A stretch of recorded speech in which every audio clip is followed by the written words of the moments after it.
These are spool pins. Spool pins are designed to make the picking process a bit more difficult because of the material that's been removed from the center of the pin.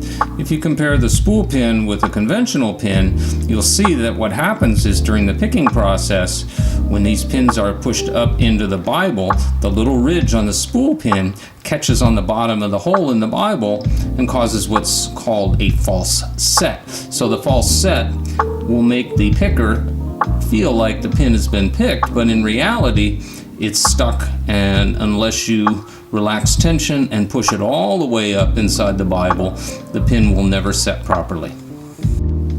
This lock is populated with spool pins. I happen to know how it's populated because I'm the one that did it. Positions 1 and 2 are spool, 3 is a standard pin, 4 and 5 are spool pins. Spool pins are designed so that the pin will actually trap in the Bible when you're trying to pick, unless you're very careful about allowing it to move all the way to the proper position within the Bible. So we're going to start with position 1 and apply just a little bit of turning tension.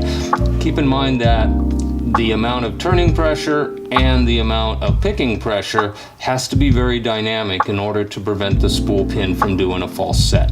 So 1 is not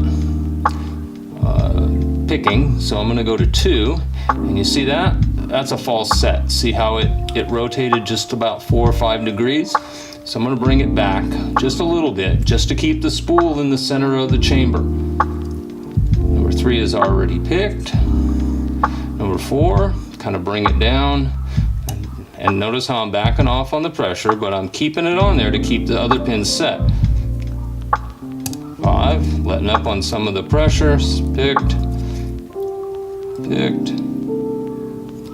Bring 2 down again, just a little bit, and now the lock turns. So what you should have seen is that I applied a very different style. It wasn't a constant pressure, but it was a variable pressure. So that's a spool pin populated lock. I'm going to pull the pick out, bring it back to neutral, lift her all the way up, and gently pull it out to avoid damage.